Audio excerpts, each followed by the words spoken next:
नमस्कार, स्वागत है आपका फायदेमंद फंड्स में। और आज एक नए फंड के बारे में हम बातचीत करेंगे और उसके फंड मैनेजर से आपकी मुलाकात कराएंगे। ये फंड बिल्कुल नया है, अभी इसका एनएफओ शुरू होने वाला है और उसमें आपके लिए निवेश के बहुत अच्छे मौके बन सकते हैं। तो फंड किस तरीके का है, क्या होगा उसमें, क्या खासियत है, क्यों नया एनएफओ लेके आए हैं, इन सब पे चर्चा होगी। तो थोड़ा फंड के बारे में बेसिक जानकारी आपको दे दें। इस फंड का नाम है आईसीआईसीआई प्रूडेंशियल इनोवेशन फंड। अब जैसा कि नाम से इससे लग रहा है कि इसमें कुछ डिफरेंट थीम्स होंगी सेक्टोरली, जहाँ पे कुछ नया काम हो रहा है, कुछ नए इनोवेशंस हो रहे हैं, नई चेंजेस हो रहे हैं, उसमें डिसरप्शंस हो रहे हैं।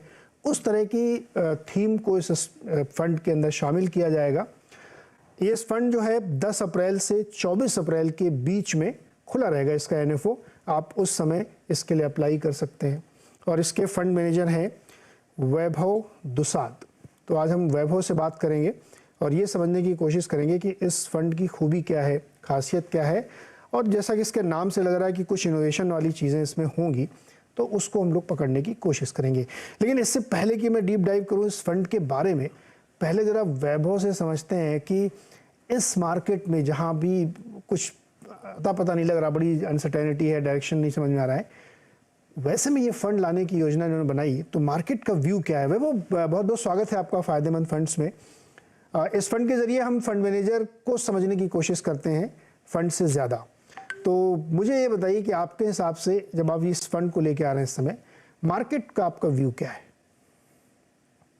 सर, मार्केट में आप देखें तो पीक से मार्केट करेक्ट हुआ है। एफआई की सेलिंग काफी एग्रेसिव रही है लास्ट 18 महीने में। और अभी जब मार्केट करेक्ट हो गया है, तो हम लोगों का जो इंटरनल मार्केट मॉडल है, इंटरनल वैल्यूएशन मॉडल है, वो सब इंडिकेट कर रहे हैं कि हम लोग अभी we are in the neutral zone. Basically हम न्यूट्रल जोन में हैं। वैल्यूएशंस कुछ हद तक करेक्ट हुए हैं और ग्रेजुअली मार्केट एक अट्रैक्टिव रेंज के अंदर आना स्टार्ट हुआ है। ग्लोबल लेवल पे मैक्रो अनसर्टेनिटीज अभी भी हैं, बट उसके बावजूद ये करेक्शन एक्सपेक्टेड था। हम लोग काफी टाइम से एक्सपेक्ट कर रहे थे और इस करेक्शन के बाद हम लोग मार्केट पे न्यूट्रल हैं। हम नेगेटिव नहीं है इस लेवल पे मार्केट में, और यहाँ से मार्केट और करेक्ट होता है तो definitely from a 3 year perspective, 3 साल के पर्सपेक्टिव से तो काफी इंटरेस्टिंग लेवल्स आएंगे। एंड करेक्शन और होता है तो 1 साल के पर्सपेक्टिव से भी मार्केट एक इंटरेस्टिंग लेवल पे आ जाएगा। तो यहाँ से हम पॉजिटिव रिटर्न्स एक्सपेक्ट कर सकते हैं, बट मे बी बहुत ज्यादा पॉजिटिव रिटर्न शायद ना हो, बट एटलीस्ट कुछ पॉजिटिव रिटर्न यहाँ से एक्सपेक्ट कर सकते हैं। तो सिचुएशन जो 8-9 महीने पहले थी, उस टाइम्स में फ्रॉम रिटर्न पर्सपेक्टिव इंप्रूव हुई है और टाइम करेक्शन भी हुआ है मार्केट में और एब्सोल्यूट करेक्शन भी हुआ है। तो इसके लिए नेक्स्ट 12 महीने में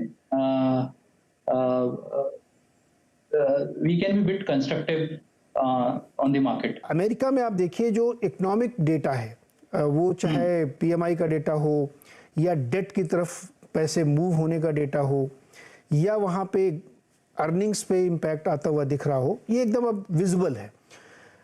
ऐसे में क्या हम अपने आप को डिकपल करके चलेंगे कि हम यूएस में मान लीजिए बहुत खराब भी होता है तो हमारे ऊपर ज़्यादा असर नहीं आएगा?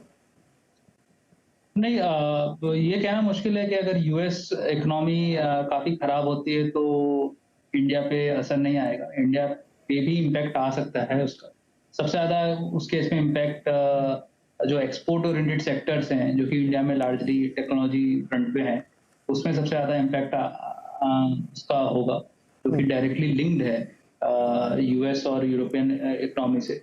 बट अगर आप हमारा डोमेस्टिक सिचुएशन देखें तो इसमें आई थिंक क्रूड ऑयल के अलावा आई थिंक कुछ स्लो डाउन है यहाँ पे कंजम्पशन में। अर्बन स्लो डाउन है, रूरल स्लो डाउन है, बट कुछ फंडामेंटली ऐसा नेगेटिव नहीं लगता है। Government is doing right on all the fronts. तो इसमें ऐसा कुछ बहुत नेगेटिव इंडिया स्पेसिफिक नहीं लगता है। ये स्लो डाउन कब खत्म होगा उस पे शायद टाइमिंग करना मुश्किल है, बट आई होप कि ये स्लो डाउन टेम्पररी होगा। गवर्नमेंट का फोकस है कैपेक्स पे, कंस्ट्रक्शन पे, रियल एस्टेट पे, तो ये सब जो है मीडियम टर्म में मल्टीप्लायर इम्पैक्ट क्रिएट करते हैं इकोनॉमी में। और इनके कारण आई थिंक मीडियम टर्म में वेज आउटलुक जो है वो भी इम्प्रूव हो सकता है, real veg outlook, inflation moderate हो सकता है। तो आई मीन काफी सारा लास्ट 12 मंथ्स में हो चुका है। We have gone through a lot of pain also in last 12 months. काफी सारी इंटरेस्ट रेट हाइक्स भी हो चुकी हैं अभी। अब इंक्रीमेंटली यहाँ से और कितनी होंगी, मे बी शायद अगर इन्फ्लेशन कंट्रोल में रहता है तो पेस स्लो डाउन होगा इंटरेस्ट रेट हाइक्स का, मे बी पॉज भी हो सकता है। सो इसमें काफी सारे मे बीज हैं, बट आई थिंक अगर जी तो सर्टेन होते मार्केट के वैल्यूएशंस भी कुछ और होते, तो market is pricing in some of these uncertainties as well. अगर कुछ अनसर्टेनिटीज प्ले आउट नहीं होती है तो यू कैन एक्सपेक्ट एक हेल्दी रिटर्न मार्केट में। ओके तो जो बुल केस सिनेरियो बन रहा है उसके सपोर्ट में कुछ चीज़ें हैं इस इकोनॉमी में, भारत की इकोनॉमी में खास तौर पे, जैसे कि जीएसटी कलेक्शन काफ़ी रोबस्ट है, तो उसको भी कुछ लोग ये लेके चल रहे हैं वैभव। मतलब रूरल इकोनॉमी काफी टाइम से वीक रही है in terms of at least spending, तो वो एक लो बेस पे रिकवर हो सकती है। फिर फेस्टिव सीजन्स हैं इंडिया में, फिर उसके बाद जनरल इलेक्शंस हैं, तो आई थिंक कहीं ना कहीं कुछ पॉजिटिव स्टोरी बन सकती है इन सब के अराउंड अगले 9 से 12 महीने में। रूरल इकोनॉमी या छोटे शहरों में अभी रिकवरी थोड़ी सी स्लो पेस है, लेकिन अब वापस लौटते हैं अपने फंड की तरफ, जिसकी आज हम चर्चा करने वाले हैं। जैसा कि फंड के नाम से ही है कि एक इनोवेशन फंड आप लाने की कोशिश कर रहे हैं। ये मुझे पहले बताइए कि ये जो इनोवेशन फंड है, ये इसके पीछे आपकी सोच क्या है, इसका मतलब क्या है, इनोवेशन से क्या मतलब आपका, किस टाइप की कंपनीज या थीम्स या सेक्टर्स आप चुन रहे हैं?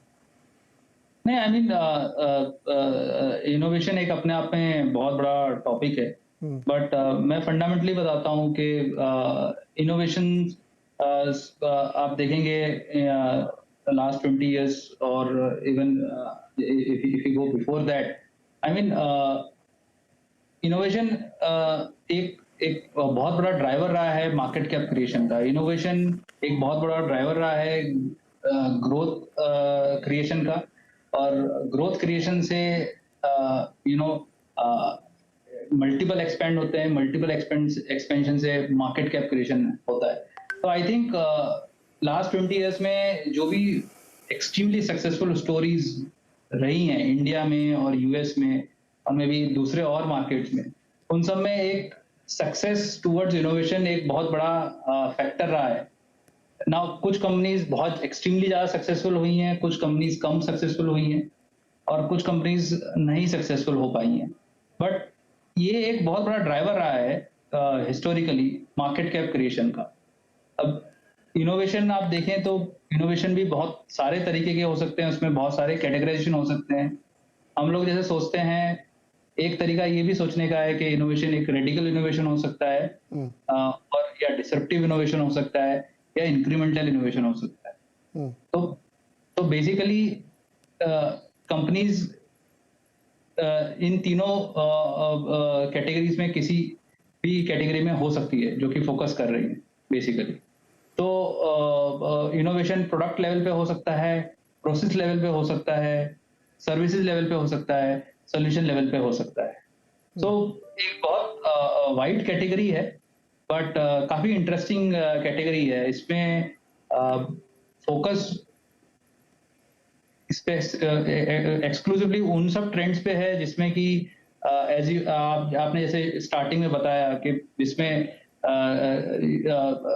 ग्रोथ रेट्स आर काफी डिफरेंट है वर्सेस ट्रेडिशनल बिजनेस। बेसिकली उन ट्रेंड्स में।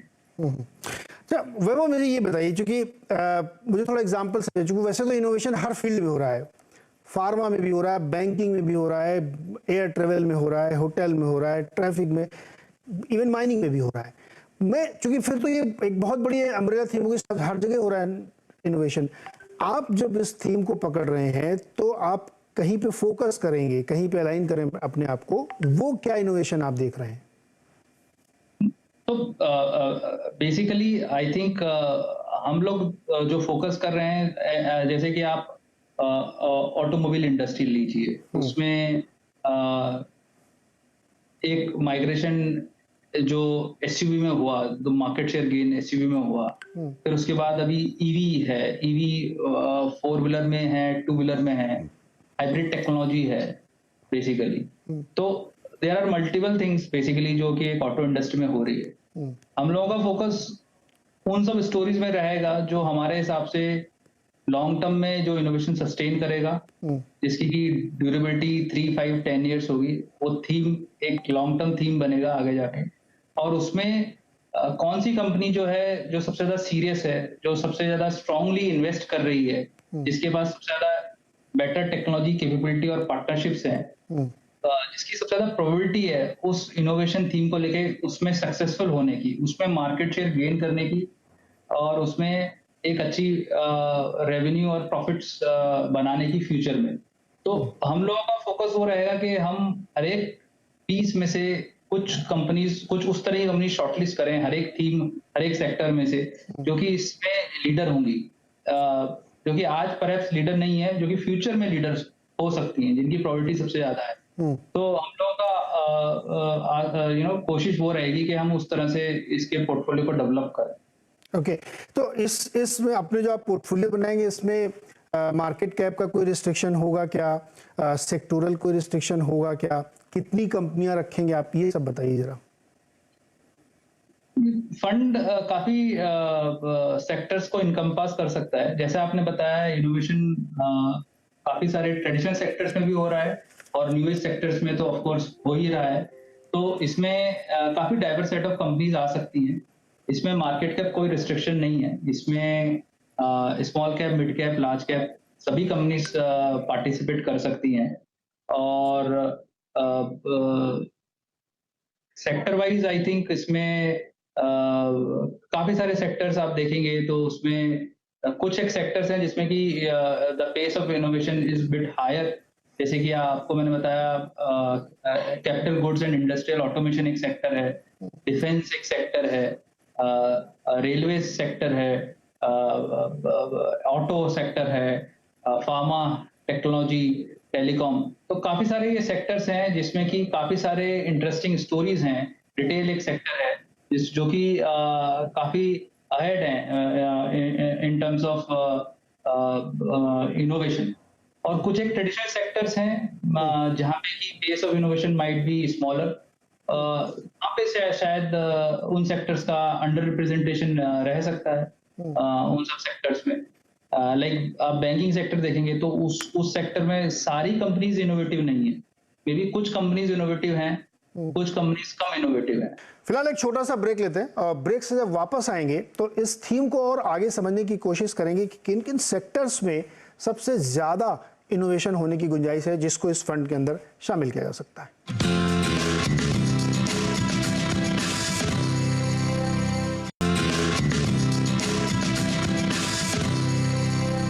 एक बार फिर से स्वागत है आपका फायदेमंद फंड्स में, और आज हम बातचीत करें आईसीआईसीआई प्रूडेंशियल इनोवेशन फंड की। इसके नाम से इसके पता चलता है कि ये ऐसी थीम्स में पैसे लगाएंगे जहां पे डिसरप्शंस हैं, इनोवेशंस हैं, और वो सेक्टर एग्नोस्टिक है, किसी भी सेक्टर में हो सकता है। उसके जो बड़े ड्राइवर्स होंगे उस पर पैसा लगाया जाएगा। इसी को आज हम समझने की कोशिश कर रहे हैं।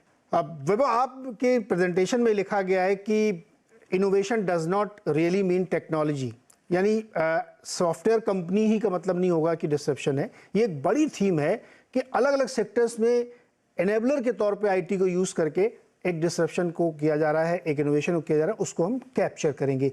ये थोड़ा मुझे इसलिए समझाइए क्योंकि बहुत बड़ा हिस्सा टेक्नोलॉजी का ही इसमें रोल प्ले हो जाता है। तो ये कैसे आप लोग प्ले करेंगे? बेसिकली हम क्या बोल रहे हैं कि टेक्नोलॉजी और टेलीकॉम जो है वो इनेबलर्स हैं innovation. And as you rightly pointed out, without technology and telecom infrastructure, किसी भी इंडस्ट्री में इनोवेशन नहीं हो सकता बेसिकली। और आई थिंक टेक्नोलॉजी आप अगर इवन बैंकिंग सेक्टर देखें तो टेक्नोलॉजी जो है अ, वो कंप्लीटली डिसरप्ट कर दिया है। तो there are certain set of banks, उनका market share if you see last 15 years, kind of market share gain उन सब बैंक्स ने देखा, प्राइवेट बैंक्स ने versus the rest of the market. The pace of market share gain which they saw in deposit, loan book and many other aspects, उसमें काफी सारा technology का role रहा है। टेक्नोलॉजी वाइज उन customer onboarding, customer servicing, so minimum requirement of presence of branch or you need to visit the branch। तो इस industry में भी काफी डिसरप्शन रहा है बैंकिंग इंडस्ट्री में टेक्नोलॉजी का। रिटेल इंडस्ट्री में काफी बड़ा रोल रहा है टेक्नोलॉजी का, जो सप्लाई चेन ऑटोमेशन है, entire integration of supply chain to replenishment, automatic tagging inventory and all of those things, उसमें भी काफी बड़ा एक रोल रहा है। क्योंकि रिटेल इंडस्ट्री में जनरली थिन मार्जिन इंडस्ट्री है रिटेल, तो because of that technology has helped a lot in creating the efficiency in the retail industry, basically। So हर एक इंडस्ट्री में ऐसे एग्जांपल्स हैं। तो ये वाला आपने बहुत अच्छे से एक्सप्लेन किया कि टेक्नोलॉजी पर से का मतलब एनेबलर से आगे बढ़ के जो उनको प्रोवाइड करें। तो इसमें फिर कुछ सेक्टर मुझे लगता है छूट जाएंगे, जैसे एफएमसीजी को अगर मैं लूँ तो वहाँ पे उसके जो प्रोवाइडर्स हो सकते हैं उनमें तो बहुत टेक्नोलॉजिकल चेंज हो रहा है, लेकिन जो प्योर एफएमसीजी कंपनीज हैं वो छूट जाएंगी क्या इसमें से? सर एफएमसीजी में एक डिस्ट्रीब्यूशन साइड में आप बोल सकते हैं कि एक नया ट्रेंड इमर्ज हो रहा है, डायरेक्ट टू कंज्यूमर D2C। तो कुछ कंपनीज जो हैं वो डायरेक्ट टू कंज्यूमर फोकस कर रही हैं, वो direct to customer kind of brands बना रही हैं। सो वहाँ पे एक्चुअली एक डिस्ट्रीब्यूशन साइड में there is a parallel network which they are trying to create. तो एक वो हो सकता है, और दूसरा अ, अ, कुछ एफएमसीजी कंपनीज हैं जो कि काफी सारा R&D में भी इन्वेस्टमेंट करती हैं। पर्सनल केयर प्रोडक्ट हो गए या फूड फूड प्रोडक्ट्स हो गए।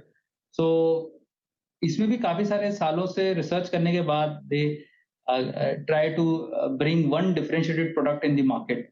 सो सारी एफएमसीजी कंपनीज एक लेवल पे सिमिलर लेवल पे इनोवेटिव नहीं हो सकती हैं, बट ये बोलना आई थिंक सही नहीं होगा कि एफएमसीजी कंपनी में कोई इनोवेशन हो ही नहीं रहा है। सो मे बी एक और इंटरेस्टिंग चीज़ है, ये तो ठीक है आपने इसको जस्टिफाई किया, कुछ थोड़ा बहुत हो रहा होगा। एक बड़ा इस वक्त पूरी दुनिया में डिसरप्शन की बात चल रही, वो आपने ज़रूर सुना होगा, पढ़ा भी होगा, आई एम 100% श्योर, क्योंकि आप लोग रिसर्च करते रहते हैं।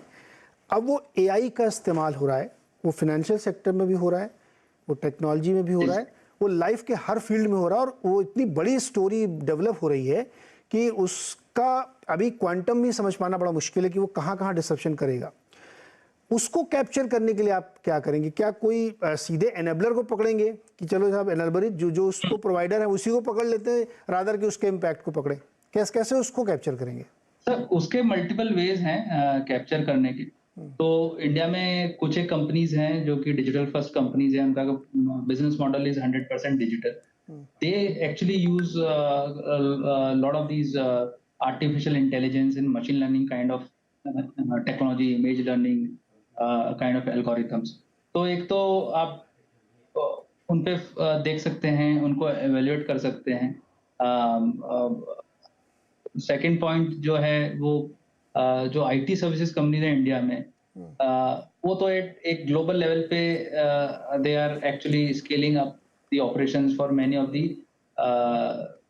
Global clients on this artificial intelligence machine learning front. तो एक वो उसके थ्रू एक प्ले कर सकते हैं, because the growth rate in AI eight global level would get reflected in the growth rate what they get from many of these projects.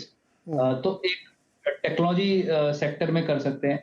तीसरा I think ये फंड जो है 15 to 20% अब्रॉड भी invest कर सकता है over the period of time. तो directly हम लोग कुछ एक कंपनीज जो हैं यूएस में अगर हैं जो कि स्पेसिफिकली इस फील्ड में फोकस कर रही हैं तो उनको भी इवेल्युएट कर सकते हैं। सो उस तरह से भी प्ले कर सकते हैं बेसिकली। जैसा कि ICICI प्रूडेंशियल का ये इनोवेशन फंड है और जिसमें बहुत बड़ी एक थीम होगी जहाँ पे बढ़िया इनोवेशन हो रहा है और बहुत अच्छी ग्रोथ कैप्चर हो सकती है उसके ज़रिए, उसको इसमें शामिल किया जाएगा।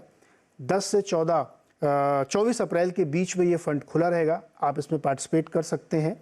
और बहुत इंटरेस्टिंग है इसकी थीम कि जहाँ जहाँ डिसरप्शन हो रहा है उसको पकड़ने की वैभव कोशिश करेंगे। तो जब ये फ़ंड एक बार कंप्लीट हो जाएगा, इसका NFO कंप्लीट हो जाएगा, कुछ दिन ये चल जाएगा, तो हम एक बार फिर से रिव्यू करेंगे और फिर देखेंगे कि क्या क्या शामिल किया गया। तब थोड़ा और मज़ा आएगा इसको रिव्यू करने में और फिर एक बार हम वैभव से बात करने की कोशिश करेंगे जिसमें मज़ा आएगा कि भाई क्या क्या शामिल किया, तो थोड़ी सी और डिटेलिंग में बातचीत होगी। वैभव, बहुत बहुत शुक्रिया हमारे साथ जुड़ने के लिए और बहुत शुभकामनाएं इस फंड के लिए कि सक्सेसफुल हो और लोग इसमें पार्टिसिपेट करें और वेल्थ क्रिएट करें। बहुत बहुत शुक्रिया हमारे साथ जुड़ने के लिए। Thank you Neeraj, thanks.